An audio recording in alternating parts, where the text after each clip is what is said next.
असं बऱ्याच वेळा होतं की सगळं काही माहीत असून सुद्धा सुचत मात्र काहीच नाही, आणि अशा वेळी बॅकपॅक करायची आणि सरळ एकांत गाठायचा. पण त्या एकांतात प्रॉब्लेम खूप सारे येतात आणि आपल्याला त्यातूनच आपली उत्तर सापडतात. कोकण, परशुरामांच्या पदस्पर्शाने पावन झालेली ही सुंदर भूमी म्हणजे कोकण.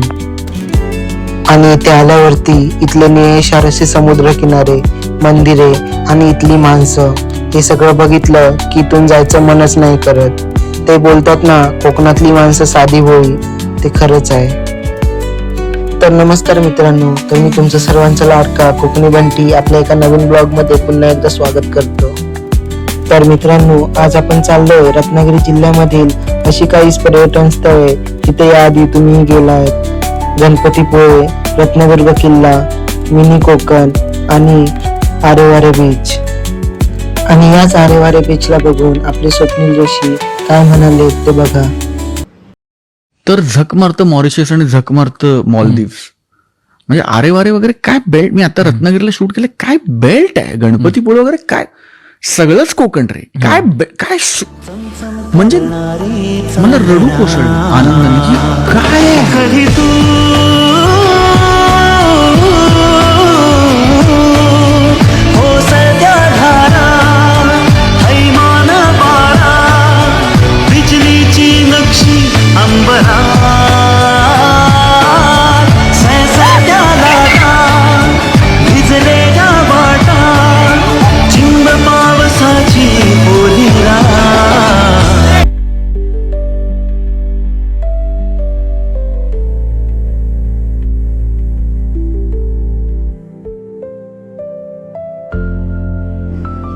आरेवारे बीच सोडल्यावरती 10 ते 15 किलोमीटर अंतरावर गेल्यावर आपल्याला लागतं श्री गणपतीपुळे मंदिर.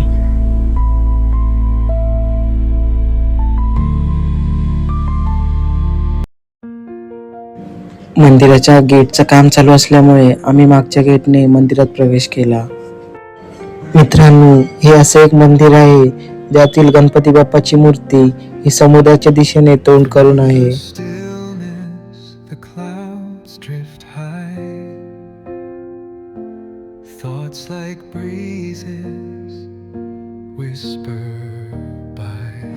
मंदिरात गणपती बाप्पाचं दर्शन घेऊन आम्ही निघालो तिथेच असलेलं प्राचीन कोकण पाहायला. गणपतीपुळे मंदिराकडून 5 मिनिटाच्या अंतरावर असलेलं हे प्राचीन कोकण म्युझियम. त्याची तिकीट 50 रुपये असून आतमध्ये खूप काही बघण्यासारखं आहे. आपले पूर्वज पूर्वी कसे राहायचे, काय खायचे, कोणत्या कोणत्या वनस्पतींचा औषध म्हणून उपयोग करायचे, त्यांचं राहणीमान, हे सर्व इथे दाखवण्याचा छोटासा त्यांनी प्रयत्न केलाय. या म्युझियमला जर गणपतीपुळेला कधी आलात तर नक्की भेट द्या.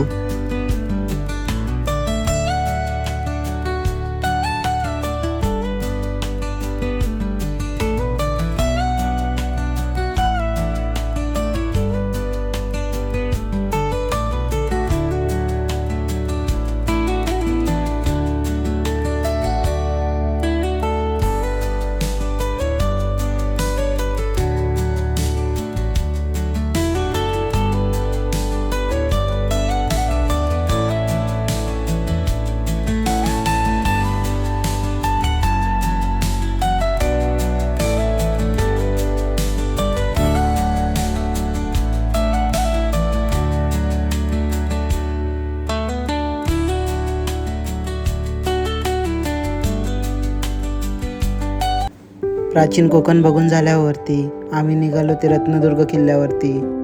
या किल्ल्याला भगवती फोर्ट पण म्हणतात. या किल्ल्यावरती भगवती देवीचं मंदिर असल्यामुळे याला भगवती फोर्ट असे नाव पडले.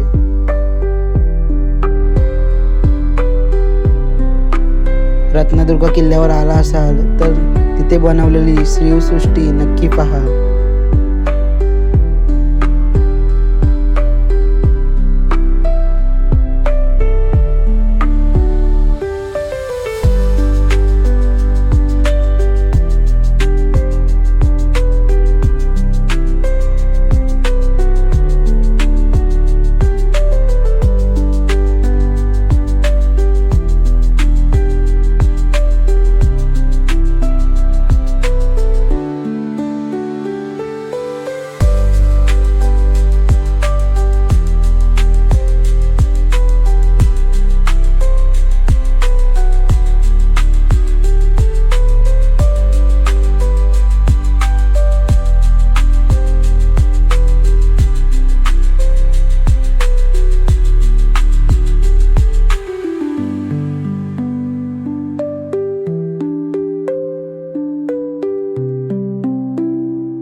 मित्रांनो, जर व्हिडिओ आवडला असेल तर लाईक, शेअर, कमेंट आणि सबस्क्राईब करायला विसरू नका.